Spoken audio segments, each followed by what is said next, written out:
الرحمن الرحیم.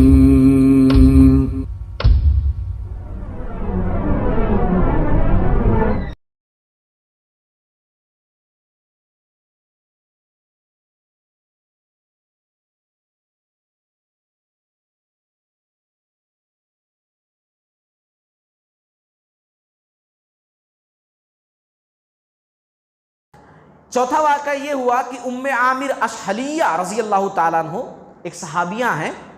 وہ حیث ایک ڈش تھی اس وقت کی. حیث بولے تو کھجور اور پنیر کو ملا کر کے حلوہ بنایا جاتا ہے. یعنی پنیر اس میں میٹھا پیدا کرنے کے لیے کھجور ہے نا، شیرہ پیدا کرنے کے کھجور کا رس وہ ملا کر کے حلوہ بنا کر لے کر گئیں.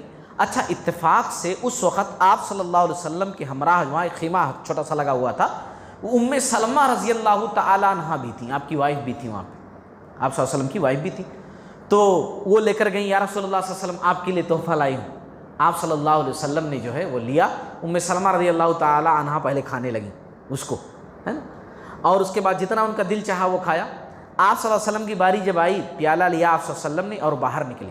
باہر نکل کے آپ صلی اللہ علیہ وسلم نے اعلان کیا، کہا بھئی آج شام میں میٹھا ہے، پورے لوگ آ جاؤ، آج میٹھا ہے میٹھا. پورے لوگ بھاگ کر کے آئے. آپ صلی اللہ علیہ وسلم نے جو ہے تمام لوگوں کو پیش کیا. سب لوگ کھا رہے تھے اس میں سے نکال کر کے، سب لوگ کھائے، مگر وہ حلوہ ختم نہیں ہوا. یہ بھی آپ صلی اللہ علیہ وسلم کا معجزہ تھا جو خندق والے دن رونما ہوا اور سارے لوگوں نے دیکھا اپنی آنکھوں سے. پانچواں واقعہ یہ ہے خندق والے دن کا. جابر رضی اللہ تعالیٰ عنہ کہتے ہیں کہ کئی دن لگے تھے کھودنے میں. میں نے آپ صلی اللہ علیہ وسلم کی بھوک دیکھی، کیونکہ دیکھو کھانے میں جو یہ کچھ آ رہا تھا نا وہی کھانے کو مل رہا تھا ان کو. ایسا نہیں کہ گھروں پر راشن رکھا ہوا ہے، پکا کر کے ٹفن بھیجا جا رہا ہے، ایسا کچھ بھی نہیں تھا. تو جابر رضی اللہ تعالیٰ عنہ کہتے ہیں کہ مجھے احساس ہوا کہ بھئی جو آپ صلی اللہ علیہ وسلم ہیں اور کچھ اور لوگ ہیں ان کو میں چھوٹی سی دعوت دے دوں، موقع ہے نا. ایک ہوتا ہے کہ بھئی سب لوگوں کے پیٹ بھرے ہوئے ہیں پھر آپ دعوت دو، اور ایک ہے کہ سب بھوکے ہیں پھر آپ دعوت دو. تو دونوں میں بڑا فرق ہے نا. ابھی بھوکے ہیں، ان کو ضرورت ہے کھانے کی. ہماری دعوتوں میں جیسے ہوتا ہے ہم امیر کو کارڈ بھیجتے ہیں، امیروں کو بلاتے ہیں. امیر جن کے پاس کوئی کمی نہیں ہے وہ اپنے گھر پہ انواع اقسام کے کھانے کھاتے رہتے ہیں، لیکن غریب جو نہیں کھاتا ہے اس کو یاد بھی نہیں کرتے. ہم اپنی شان کے خلاف سمجھتے ہیں. وہ ہماری دعوت میں آئے گا تو ظاہر سی بات ہماری عزت کم ہو جائے گی. ہاں بڑے بڑے منسٹرس آئیں گے، وکلا آئیں گے، جج آئیں گے، فلاں آئیں گے تو ذرا ہماری ویلو بڑھے گی کہ بھئی ہم بڑے لوگ ہیں، ہے نا، ہم بڑے لوگ ہیں. اور چھوٹا کوئی بندہ آ گیا تو ظاہر سی بات ہے عام لباس میں آئے گا، وہ اپنے کام دھندے کو چھوڑ کر کے اسی لباس میں آ جائے گا، کھانا کھانا ہے، جانا ہے. تو ہماری دعوت کی جو ویڈیو بن رہی ہے اس میں ایسے لوگ گھومتے ہوئے نظر آئیں گے تو بعد میں پھر کیا ہوگا، ہماری عزت چلی جائے گی، ہے نا. تو یہاں ضرورت تھی کھانے کی. ابو جابر بن عبداللہ رضی اللہ تعالیٰ نے کیا کیا، اپنے گھر پہ گئے، بیوی کو بتایا تو بیوی نے کہا کہ ہاں گھر میں تھوڑا سا جو ہے رکھا ہوا ہے، میں آٹا بنا لیتی ہوں، اور آپ وہ بکری ایک ہے گھر پہ پلی ہوئی چھوٹی سی، اس کو ذبح کر دو اور روٹی گوشت کا انتظام کر دیتے ہیں. اور دیکھو بہت کم کھانا اپنے پاس ہے، تو آپ صلی اللہ علیہ وسلم کو اور 3-4 لوگ اور ان کو صرف لے کر کے آنا اور کسی کو نہیں لے کر کے آنا. یاد سے بیوی نے نکلتے نکلتے سمجھایا، کہا کہ صرف 4-5 لوگ 6 لوگ، اس سے زیادہ نہیں، آپ صلی اللہ علیہ وسلم اور چند لوگ اور، بس چپکے سے بولنا آپ صلی اللہ علیہ وسلم. اچھا یہ بکری ذبح کر دیے، گوشت تیار کر دیے، یہ آٹا گوندھنے لگیں، باہر نکلے اور آپ صلی اللہ علیہ وسلم کے پاس پہنچے اور آپ صلی اللہ علیہ وسلم کے پاس قریب جا کر کہا یا رسول اللہ صلی اللہ علیہ وسلم وہ گھر والوں نے کچھ کھانے کا انتظام کیا ہے، آپ اور چند ساتھی خاموشی سے آ جائیں گھر پہ، تو انتظام میں نے کیا ہے. اب آپ صلی اللہ علیہ وسلم زور سے بولنے لگے، اے اہل خندق، بلکہ باقاعدہ حدیث کے اندر صحیح بخاری سے مسلم کی حدیث الفاظ ہیں، یا اہل الخندق ان جابرا قد صنع سورا فحی اہلا بکم. اے خندق والو، جابر نے تمہارے لیے کھانے کا انتظام کیا ہے، چلو چلو پورے لوگ. اب بیچارے ڈرے کہ کھانا تو تھوڑا سا ہے، اور بیوی نے نکلتے ہوئے بار بار کہا ہے کہ چند ہی لوگ لے کر آنا، بلکہ بیوی نے یہ بھی کہا ہے کہ میری بےزتی نہیں کروا دینا اپنے ساتھیوں کے سامنے کہ تمہارے گھر والوں نے کتنا کھانا کم بنایا تھا کہ کھانا ہی کم پڑ گیا، میری بےزتی نہیں کروانا. لیکن یہ رسول اللہ صلی اللہ علیہ وسلم کے سامنے کچھ نہیں بول سکے تھے. اب آپ صلی اللہ علیہ وسلم نے کہا تم گھر پر جلدی سے جاؤ اور بولو گھر والوں کو، اپنے اہلیہ کو بولو کہ جو گوشت بنا رہی ہیں اس کو چولہے سے نہ اتاریں، چولہے پر رہنے دیں، اور آٹا جو گودھی ہیں ابھی روٹی پکانا شروع نہ کریں، ہاں محلے میں سے ایک اور روٹی پکانے والی کو بلا لیں تاکہ جلدی جلدی روٹیاں بنائی جا سکیں۔ روٹیاں نکالیں گی اور سالن اسی وقت نکالیں گی جب میں پہنچوں گا، اور پھر اس کے بعد اسی وقت کھانا شروع ہوگا۔ ابھی ہنڈی رہنے دو چولہے پر، روٹیاں پکانا بھی شروع مت کرو، کسی اور کو بلا لو ساتھ میں پکانے کے واسطے۔ یہ بھاگے بھاگے گئے، پوری سٹوری سنائی کہ رسول اللہ صلی اللہ علیہ وسلم تو پورے لوگوں کو لے کر آ رہے ہیں، پوری جماعت آ رہی ہے۔ اب ان کی بیوی نے غصہ ہو کر کے کہا، میں بولی تھی نا جاتے وقت تھوڑے سے لوگوں کو بولنا، چپکے سے بولنا۔ تو بولے نہیں، تم جیسا بولے تھے ویسی میں بولا تھا، مگر رسول اللہ صلی اللہ علیہ وسلم زور سے پورے لوگوں کو بلائے تو میں کیا کر سکتا تھا؟ اب نبی کو تھوڑی منع کر سکتا ہوں۔ ہاں رسول اللہ صلی اللہ علیہ وسلم نے ایسا ایسا کہا ہے۔ انہوں نے کہا ٹھیک ہے، اور پھر اس کے بعد آپ صلی اللہ علیہ وسلم پہنچے، پورے لوگوں کے ساتھ، پوری جماعت کے ساتھ پہنچے، پورے صحابہ کے ساتھ۔ تقریباً جو ہے اس میں 1000 صحابہ تھے۔ کتنے تھے؟ 1000 صحابہ تھے۔ 1000 صحابہ کے ساتھ پہنچے آپ صلی اللہ علیہ وسلم، ہے نا۔ اب سوچئے آج کے میزبان اگر ہوں گے تو بے ہوش ہو جائیں گے، ہے نا۔ اگر غیرت مند ہوں گے تو بے ہوش ہو جائیں گے کہ کیسے سنبھالیں گے 1000، 4-5 لوگوں کے کھانے کی جگہ پر 1000 لوگ آ گئے، ایسا کیسا ہو سکتا؟ بہرحال آپ صلی اللہ علیہ وسلم گئے، ہانڈی کے پاس گئے، برکت کی دعا کی، آٹے میں برکت کی دعا کی، اور اس کے بعد کہا کہ اب روٹی پکانا شروع کرو۔ سالن نکال کر کے سب کو دینے لگے، روٹیاں دوسرے لوگ بھی آ گئے تھے پکانے کے لیے، روٹیاں نکال کر جلدی جلدی دینے لگے۔ وہ 1000 لوگوں نے کھانا کھایا۔ جابر رضی اللہ تعالیٰ عنہ کہتے ہیں کہ ہنڈی میں سے گوشت ختم نہیں ہو رہا ہے، وہ اوپر ہی اوپر آ رہا اور جوش مار رہا ہے، اور جیسے زیادہ ہو رہا ہے، وہ جس طرح میں نکال رہا ہوں وہ اور زیادہ ہوتا جا رہا۔ وہ پورے صحابہ کرام شکم شیر ہو کر کے کھائے، آپ صلی اللہ علیہ وسلم کھائے، گوشت روٹی پھر بھی بچ گئی۔ آپ صلی اللہ علیہ وسلم نے پھر اس کے بعد کہا دیکھو خود بھی کھاؤ اور تحفہ بھی آس پاس پڑوس میں بھیج دو، تمام لوگ بھوکے ہوں گے تمام لوگوں کو دے دو۔ صحیح بخاری سے مسلم کی حدیث۔ یہ معجزہ خندق والے دن بھی رونما ہوا، جس کو تمام لوگوں نے اپنی آنکھوں سے دیکھا۔ پھر اس کے بعد خندق کی کھدائی شروع تھی۔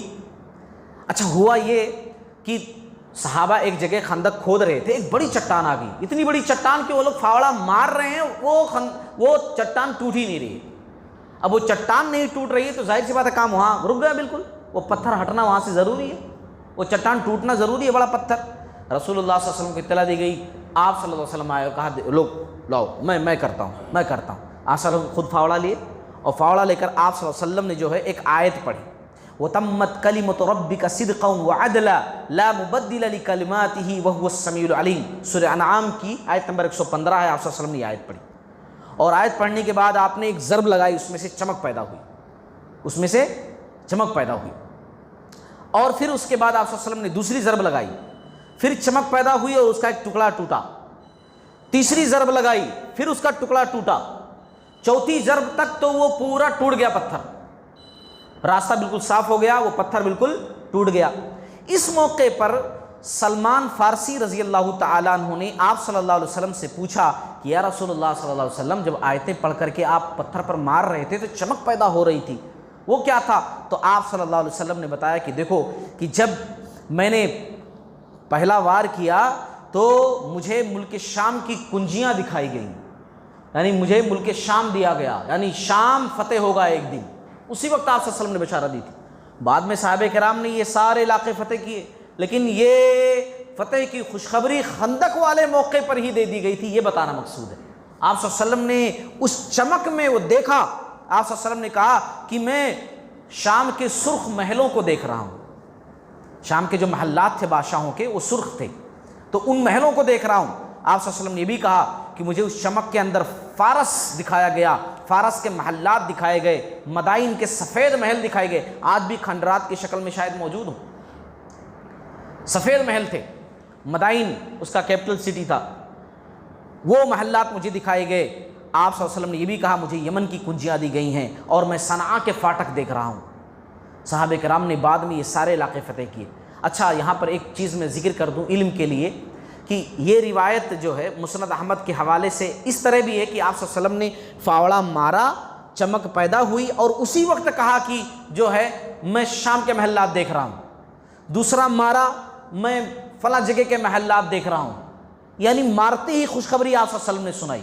جو اس ترتیب سے روایت ہے وہ روایت سند کے لحاظ سے ضعیف ہے، میں نے اس لیے اس ترتیب سے ذکر نہیں کیا، میں نے جو ذکر کیا ہے سنن نسائی کے حوالے سے اور یہ جو ہے علامہ البانی رحمۃ اللہ علیہ نے اس روایت کو، اس متن کو جو اس طریقے سے ہے کہ بعد میں سلمان رضی اللہ تعالیٰ عنہ نے پوچھا اور اس کے بعد آپ صلی اللہ علیہ وسلم نے جواب دیا، یہ روایت متن کے لحاظ سے صحیح ہے، اس لیے میں نے ذکر کیا۔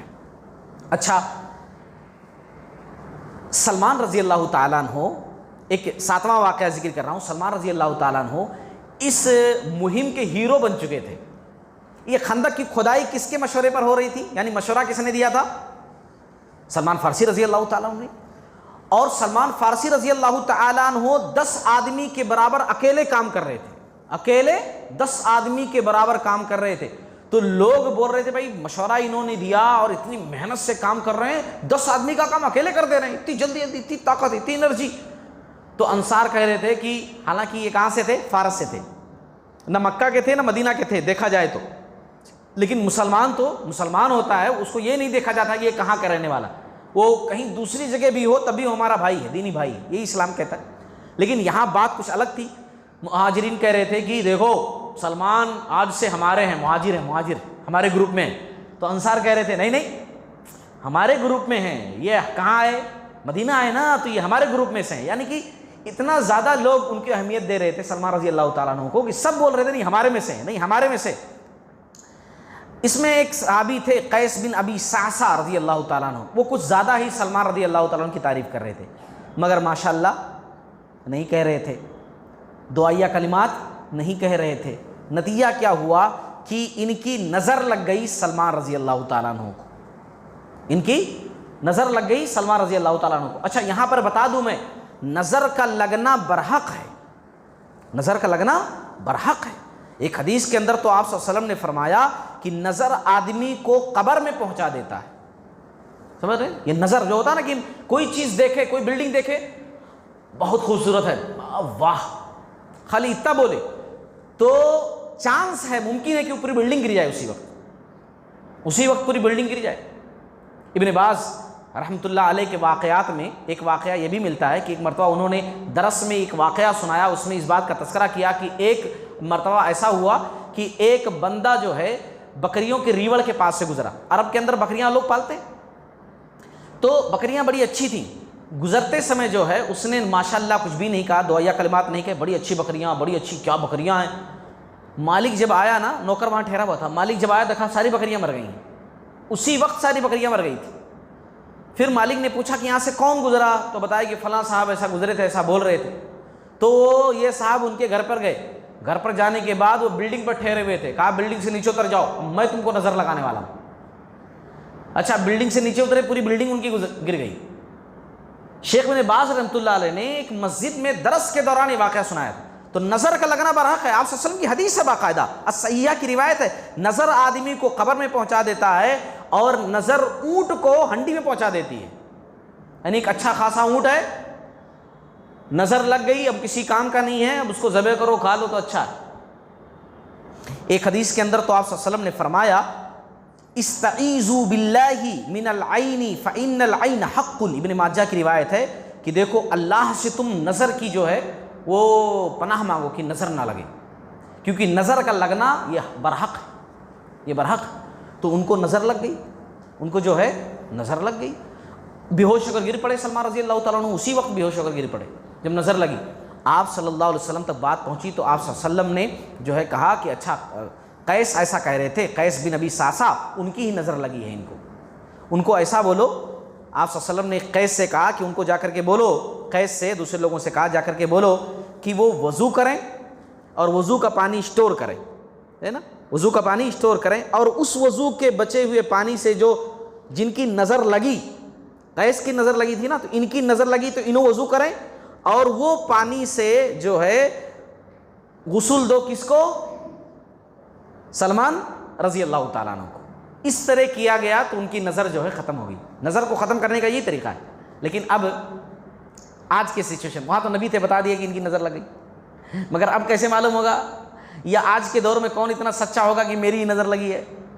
لڑنے مارنے پر اتر آئیں گے، مجھے اتنا برا بول دیا میری نظر لگ جاتی، خالی تیج بولا میں، ہے نا۔ تو اب اس کے علاوہ دوسرا بھی آپشن یہ ہے کہ دعاؤں کا اہتمام کیا جائے، ہے نا۔ حدیث کے اندر بھی بتا دیا گیا کہ دعاؤں کا بھی اہتمام کیا جائے. بہت ساری دعائیں اس کی ہیں, جیسے کہ چند دعائیں میں آپ لوگوں کو بتاؤں. ایک دعا ہے اعوذ بکلمات اللہ التامات من شر ما خلق, یہ بھی دعا پڑھ سکتے ہیں. دوسری دعا ہے اعوذ بکلمات اللہ التامات من کل شیطان وہامۃ ومن کل عین لامۃ, یہ بھی دعا ہے. بسم اللہ ارقیک من کل شیء یؤذیک من شر کل نفس وعین حاسد بسم اللہ ارقیک واللہ یشفیک, یہ بھی ایک دعا ہے نا, صحیح مسلم وغیرہ کی. تو یہ ساری دعاؤں کا اہتمام کرنا چاہیے. اور بھی بہت سی دعائیں ہیں, موعظتین ہیں, سورۃ الفاتحہ ہے, یہ ساری دعاؤں کا بھی اہتمام کرنا چاہیے. تو ایک واقعہ خندق والے دن یہ بھی ہوا. اچھا کہ لاسٹ واقعہ سنا کر بات ختم کروں. ایک واقعہ اور بھی ہوا. صحابہ کرام کیسے تھے کہ کیونکہ مومن تھے نا, اللہ پر بھروسہ تھا, جتنا ان کو زندگی سے پیار تھا اتنا ہی موت سے بھی پیار تھا. ہاں یہ بات جان لیجئے, جتنا آج ہم لوگ زندگی سے محبت کرتے ہیں نا, صحابہ کرام اتنا ہی موت سے محبت کرتے تھے. ہاں شہادت تو ان کی تمنا ہوتی تھی, شہادت ان کی تمنا ہوتی تھی کہ شہید ہو جاؤں اللہ تعالیٰ کے راستے میں. خوشی خوشی سب کام کر رہے تھے. بسا اوقات ایسے ماحول میں بھی جب کہ اتنی بڑی فوج اٹیک کرنے کے لیے آ رہی ہے, صحابہ کرام پھر بھی ہنسی مذاق کر رہے تھے. ہنسی مذاق کا مطلب گندے چالہ نہیں کر رہے تھے, گندی حرکتیں نہیں کر رہے تھے, بری اور جھوٹی باتیں نہیں کر رہے تھے, ایک دوسرے کو نقصان نہیں پہنچا رہے تھے, بلکہ ایسے مذاق کر رہے تھے کہ جس سے جو ہے انرجی بنی رہے, ہے نا, لوگ ایک دوسرے کے ساتھ مل جل کر کے کام کرتے رہیں. اس طریقے سے جو ہے. اب ایک صحابی ہیں زید بن ثابت رضی اللہ تعالیٰ, یہ صرف خندق والے موقع پر 15 سال کے تھے, کم عمر صحابی 15 سال کے. اچھا ان کی زندگی کا یہ پہلا موقع تھا کسی جنگ میں شریک ہوئے, زید بن ثابت رضی اللہ تعالیٰ, فرسٹ چانس. یہ بھی کھدائی میں لگے ہوئے تھے, 15 سال کے صحابی ہے نا, لگے ہوئے تھے. ہوا یہ کہ اب یہ کم عمر کے تھے تو ظاہر سی بات ہے سو گئے وہیں خندق کے اندر ہی, آنکھ ان کی لگ گئی. اب کیا ہوا کہ ان کا جو ہتھیار تھا لگا ہوا سب, اس وقت تو ہتھیار پورے رکھتے تھے, تیر تلوار سب. صحابی کیا کہ ایک دوسرے صحابی وہ سارے ہتھیار ان کے نکال کر چھپا دیے لے جا کر کے. اب جنگ کا سچویشن ہو اور ہتھیار چوری ہو جائے تو ہنسی والی بات ہے نا کہ آپ جو اپنی ہتھیار کی حفاظت نہیں کر سکے تو آپ خاک لڑیں گے کسی سے, جب ہتھیار ہی اپنا نہیں سنبھال پا رہے ہیں آپ. یہ بیچارے اٹھے, جب اٹھے تو دیکھا میرا ہتھیار ہی غائب ہے. اب بڑے پریشان ہوئے, ادھر ادھر بھاگ رہے ہیں, میرا ہتھیار میرا ہتھیار. آپ صلی اللہ علیہ وسلم تک بات پہنچی تو آپ صلی اللہ علیہ وسلم نے کہا یا ابا رقادن, ہے نیند والے, اتنی گہری نیند تم سو گئے کہ ہتھیار ہی تمہارا غائب ہو گیا.